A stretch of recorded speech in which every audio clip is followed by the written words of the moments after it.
Es el fuego, parte del bautismo con el Espíritu Santo.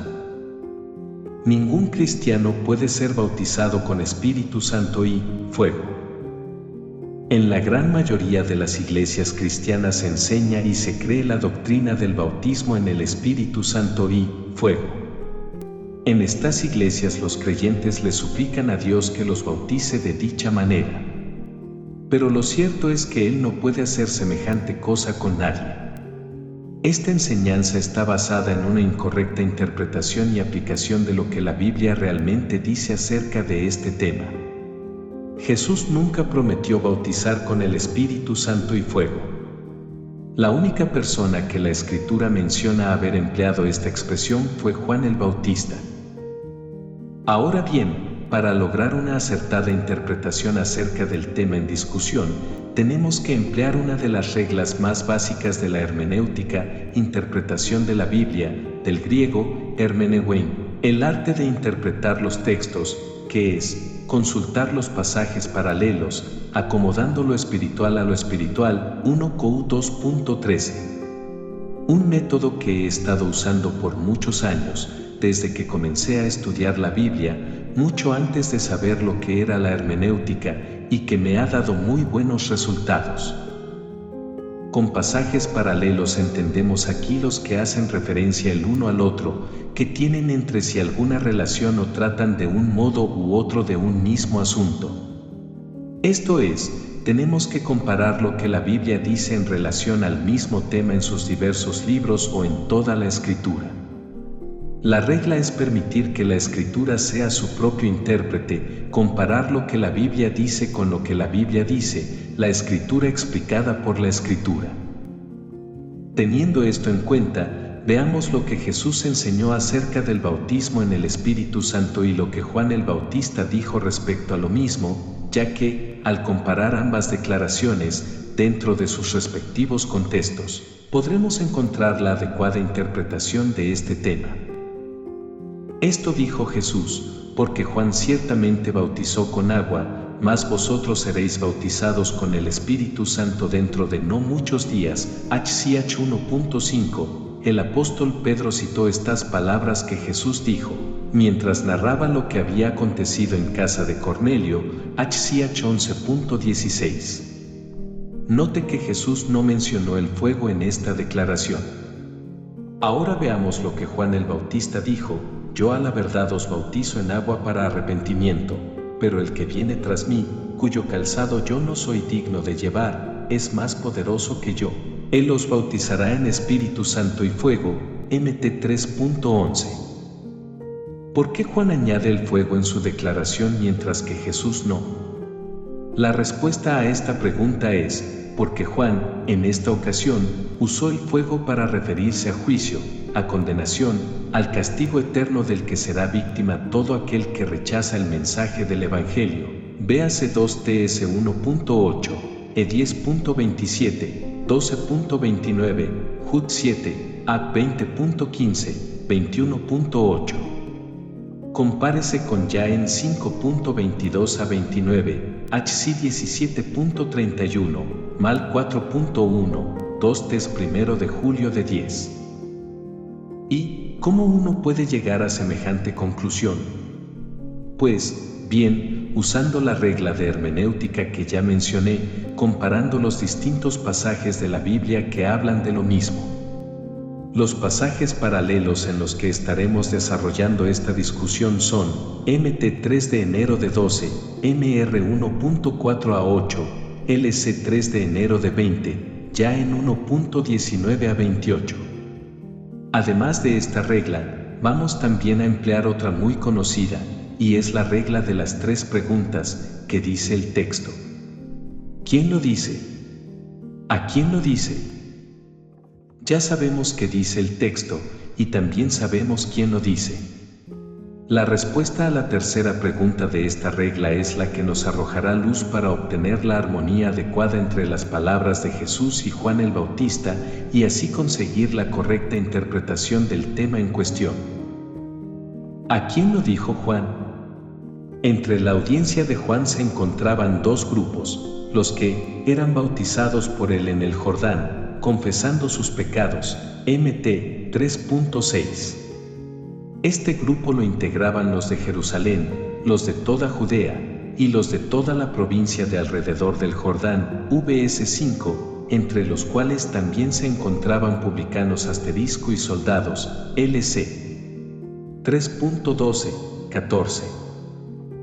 El segundo grupo lo conformaban los fariseos y los saduceos, quienes solo venían a presenciar el bautismo de Juan, Mt.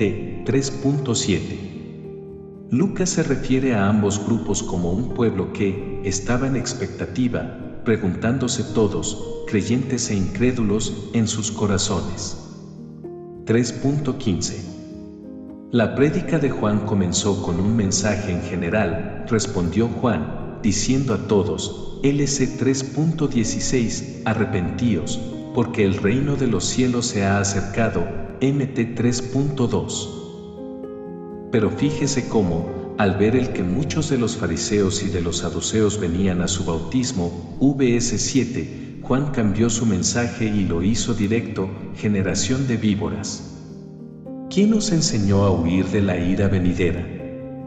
Haced, pues, frutos dignos de arrepentimiento, vs 7-8.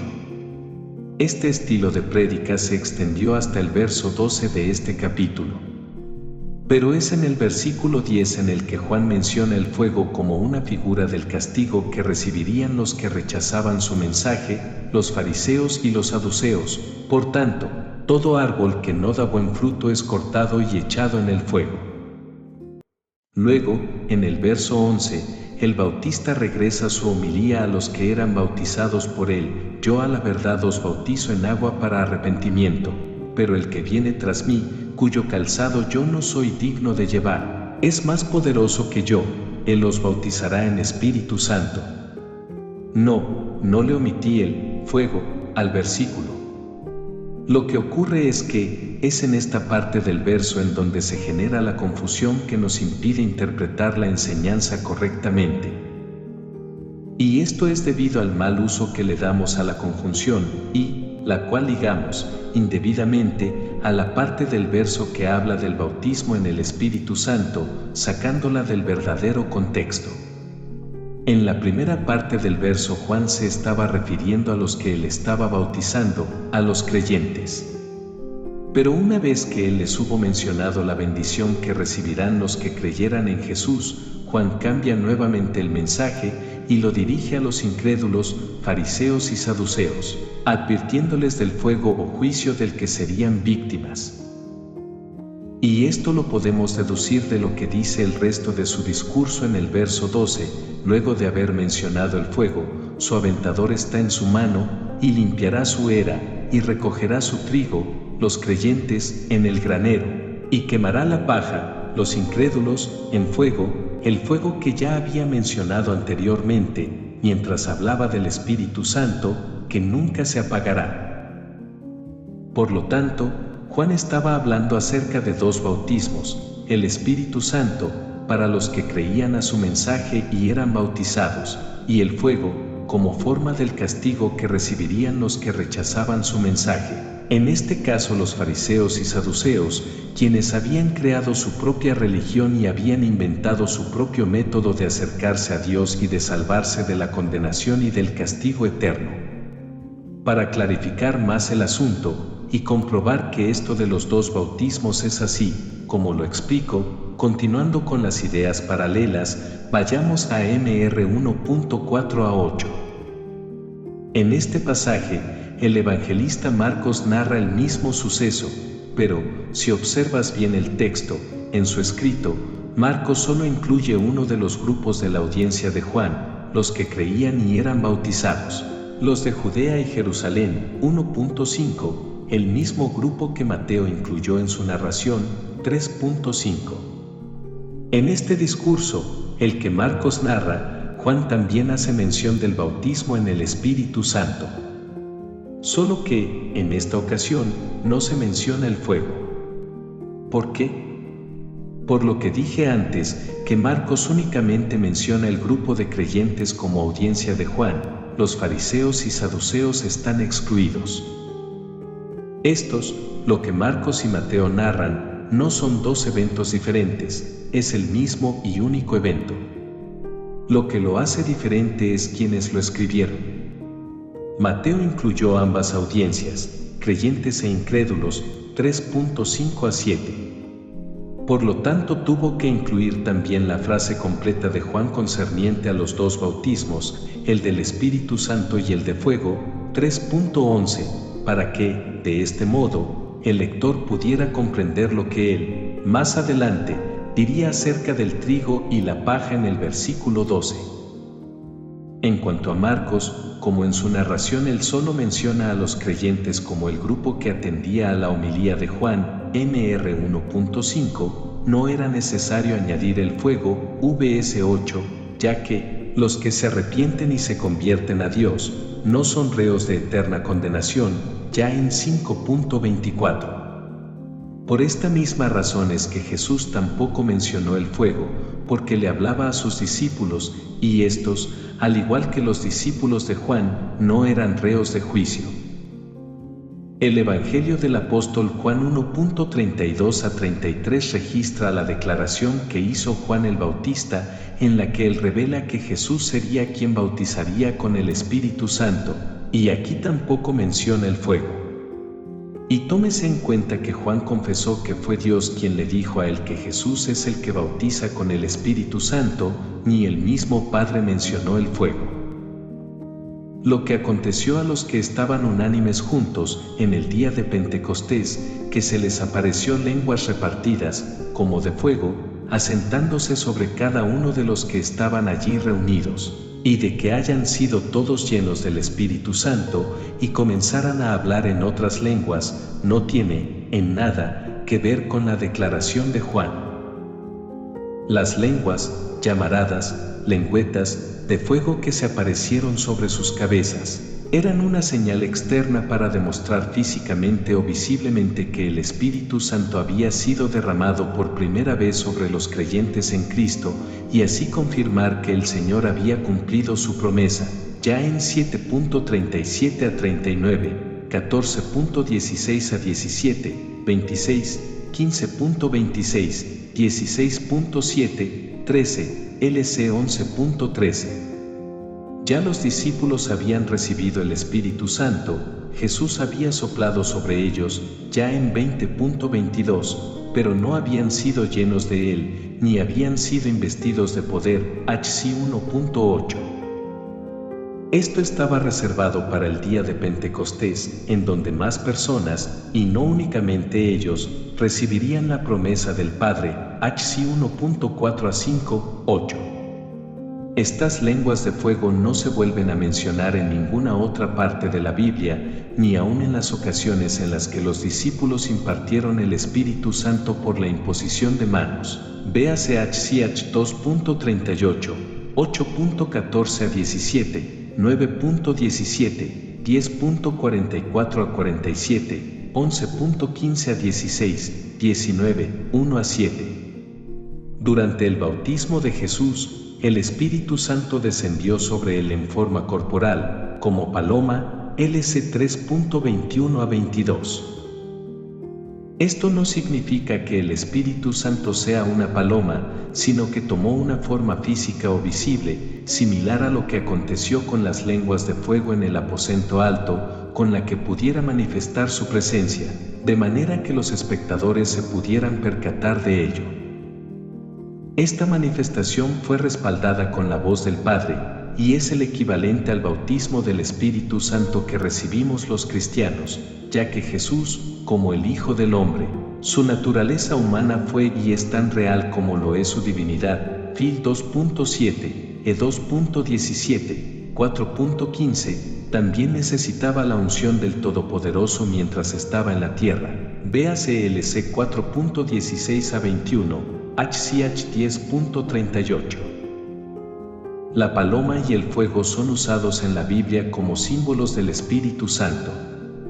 Un símbolo es una imagen o figura animada o inanimada que representa un objeto o algo abstracto, una señal visible o representación de una idea o una cualidad de un objeto. La paloma, como símbolo del Espíritu Santo, se usa para representar su sencillez, una de las cualidades del carácter de Jesús. Por otro lado, el fuego representa su poder purificador. No obstante el fuego ser símbolo del Espíritu Santo, en nada está relacionado con lo que dijo Juan el Bautista. El fuego del que Juan habló de ninguna manera purificaría a los que lo recibieran, ya que, reiterando una vez más, es fuego para destrucción, condenación y castigo. En el original griego, así como en cualquier otro idioma, una palabra puede tener diferentes usos y significados, y para lograr entender el sentido de lo que se dice, es necesario interpretarla dentro del contexto en el que se encuentra. Quienes apoyan la teoría del bautismo con el Espíritu Santo y fuego, y usan como base bíblica lo que dice Mt 3.11, deberían considerar que, en el original griego, la palabra fuego, mencionada en esos versos, es la palabra pur. Esta palabra Juan también la usó en el verso 10 para referirse al árbol que es cortado y echado en el fuego, y nuevamente la usa en el verso 12 con respecto a la paja que se quemará en el fuego que nunca se apagará. Y las 3 veces que pur aparece en el discurso de Juan es para referirse al fuego del juicio divino que recibirán quienes rechacen a Cristo, y en nada la palabra pur está ligada con el bautismo que el Señor prometió a sus discípulos, ya que es usada para referirse a castigo.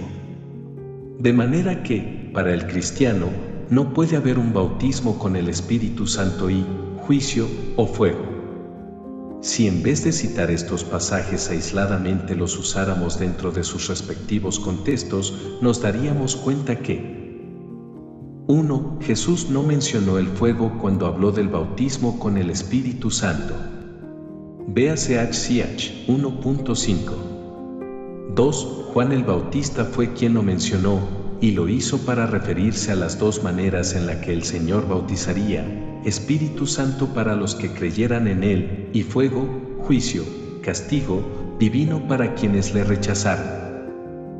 Pur también aparece adjunta en versos que hablan del infierno, la cizaña que será quemada, los individuos que serán lanzados al fuego eterno, entre otras tantas citas.